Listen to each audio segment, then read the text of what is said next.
주님께서 여러분과 함께 많이 전한 거룩한 복음입니다. 그때 예수님께서 니코데모에게 말씀하셨다. 너희는 위로부터 태어나야 한다. 바람은 불고 싶은 대로 분다. 너는 그 소리를 들어도 어디에서와 어디로 가는지 모른다. 영에서 태어난 이도 다 이와 같다. 니코데모가 예수님께 그런 일이 어떻게 이루어질 수 있습니까? 하자 예수님께서 그에게 대답하셨다. 너는 이스라엘의 스승이면서 그런 것도 모르느냐? 내가 진실로 진실로 너에게 말한다. 우리는 우리가 아는 것을 말하고 본 것을 증언한다. 그러나 너희는 우리의 증언을 받아들이지 않는다. 내가 세상 일을 말하여도 너희가 믿지 않는데 하물며 하는 일을 말하면 어찌 믿겠느냐? 하늘에서 내려오니 곧 사람의 아들 말고는 하늘로 올라간 이가 없다. 모세가 광야에서 뱀을 들어올린 것처럼 사람의 아들도 들어 올려져야 한다. 믿는 사람은 누구나 사람의 아들 안에서 영원한 생명을 얻게 하려는 것이다. I kao što je Mojsije podigao zmiju u pustinji, tako ima biti podignut sin čovječi, da svaki koji vjeruje u njemu ima život vječni. Riječ je Gospodnja. 주님의 말씀입니다.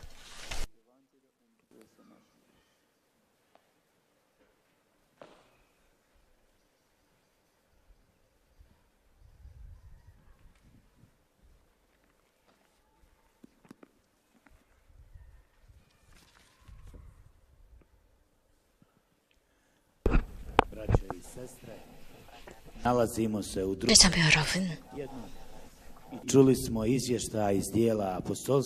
우리는 부활 제2주일을 지내고 있습니다. 오늘 사도행전에서 초대 첫 번째 그리스도인 공동체에 관한 말씀을 들었습니다.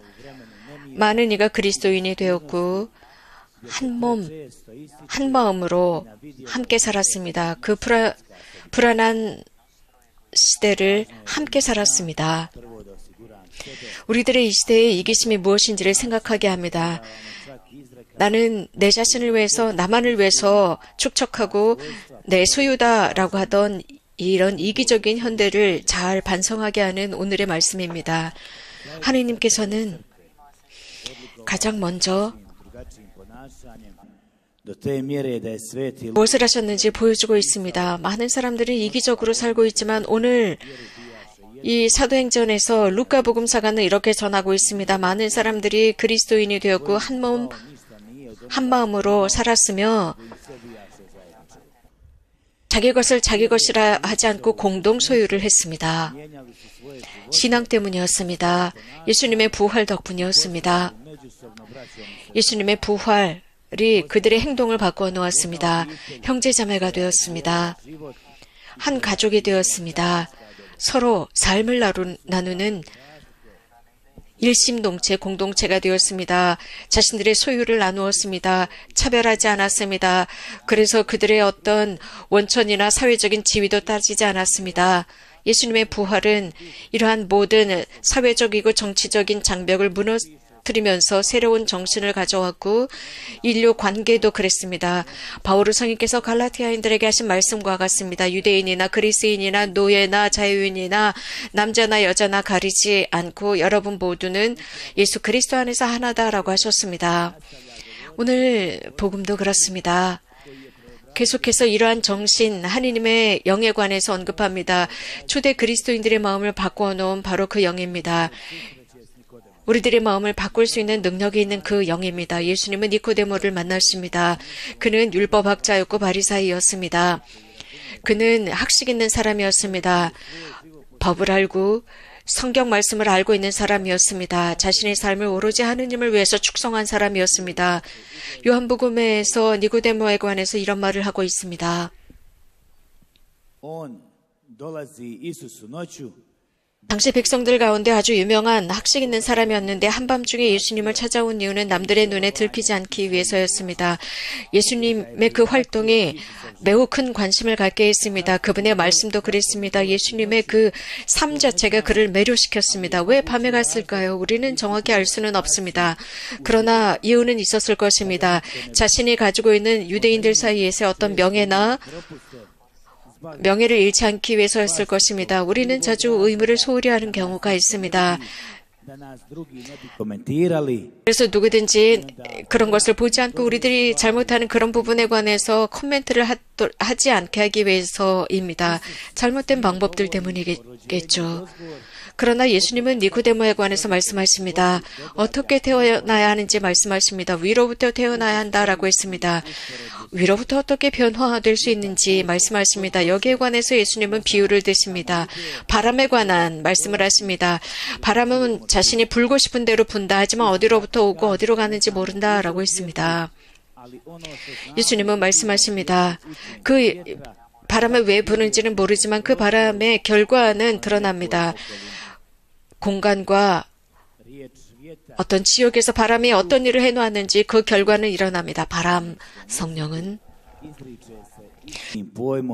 아라마이어어로 같은 뜻을 지니고 있습니다. 루하, 바람, 성령입니다. 그래서 누구든지 위로부터 새로 태어날 수 있도록 한 사람은, 즉 성령으로부터 태어나게 한 사람은 자신을 바꾸고 주변을 바꾸고 세상을 바꾸고 인간관계를 바꾸며 자신이 함께 살아가는 사람들과의 관계도 바꿉니다. 그럼으로써 하느님의 성령의 아름다운 모습을 드러냅니다. 그 결과 사람은 하느님의 나라를 증언하는 사람이 됩니다. 위로부터 태어났을 때입니다. 이것이 어떻게 가시적으로 드러날까? 성령의 열매와 선물이 가시적으로 드러나기 때문입니다. 그것은 숨길 수가 없습니다. 항상 공동체를 위한 유익한 선물이고 열매입니다. 이렇게 위로부터 태어난 사람들을 통해서 공동체의 거룩함이 드러납니다. 이러한 말씀은 사실 니고데모에게 있어서 정확하지 않았습니다. 그는 박식했지만 이 말씀을 제대로 이해하지 못했기 때문에 어떻게 이런 일이 일어날 수 있느냐 물었습니다. 어떻게 위로부터 태어날 수 있느냐라고 물었습니다. 그러자 예수님께서는 니고데모에게 말씀을 하시지만 대답하시지만 왠지 꾸지람을 하는 것 같습니다. 너는 이스라엘의 스승이면서도 그런 것도 모르느냐라고 하셨습니다. 그는 다른 사람을 가르치는 스승인데 하느님의 말씀을 가르치고 설명하는 사람인데 어떻게 내가 이것을 모르느냐였습니다. 예수님께서는 니고데모에게 증언하고자 하셨습니다. 즉 하느님 말씀에 성실하다라고 하는 것은 그 말씀을 학식적으로 지식적으로 아는 것으로 충분하지 않다는 것입니다. 그 문헌을 인용하고 참고 문헌으로 사용하는 것 그것이 아니라 하느님의 말씀을 행동으로 옮기라는 것이었습니다. 예수님은 이 부분에 대해서는 참 스승이십니다. 그분은 진정한 하느님의 말씀 자체이시기 때문입니다. 그분의 삶 속에서 하느님의 말씀을 읽을 수 있고 그분의 행동에서도 읽혀집니다. 그분의 말씀과 행동이 온전히 하느님의 말씀이었습니다. 그래서 예수님께서는 아픈 이들, 과부, 소외된 이들, 이런 이들을 어떻게 받아들여야 하는지 가르치십니다. 이것이 위로부터 태어난 성령의 결과입니다. 니고데모를 꾸지람하셔도 우리 각자에게도 이렇게 하십니다. 우리가 하느님의 말씀을 만났다고 합니다. 우리는 그 말씀을 듣고 읽고 있습니다. 배우고 있습니다. 하지만 이 하느님의 말씀의 내용을 아는 것으로는 충분하지 않습니다. 성서적인 면, 누가 썼고 어디에서 어떤 식으로 기록되었는지 그런 것을 아는 것이 중요한 것이 아니라 이런 하느님의 말씀이 우리들 안에서 올려나와야 합니다. 하느님의 말씀의 영이 올려나와야 합니다. 그래서 우리가 살고 있는 이 지상에서 천상의 것을 증언하는 사람들이 되어야 합니다. 행동으로 말입니다. 서로가 서로에게 이것을 증언하는 것입니다. 천상적인 것을 이 지상에서 증언하는 것입니다. 그분께서 십자가에 달리셨고 돌아가셨고 부활하셨다는 것을 믿습니다. 그렇기 때문에 우리는 하느님의 말씀을 증언하도록 실천하고 삶 속에서 용이하도록 초대받았습니다. 예수 그리스도의 부활의 힘을 통해서 우리들 각자가 위로부터 태어날 수 있도록 하셨습니다. 더군다나 우리가 일심동체가 되도록 했습니다. 오늘 우리가 사도행전에서 들은 것처럼 초대 그리스도인들이 일심동체가 된 것처럼 입니다. 이렇게 예수님의 부활은 우리들을 바꾸어 놓고 우리가 살고 있는 사회를 바꾸어 놓습니다. 그러면서 영원한 삶을 이미 이 지상에서 맛보게 합니다. 아멘.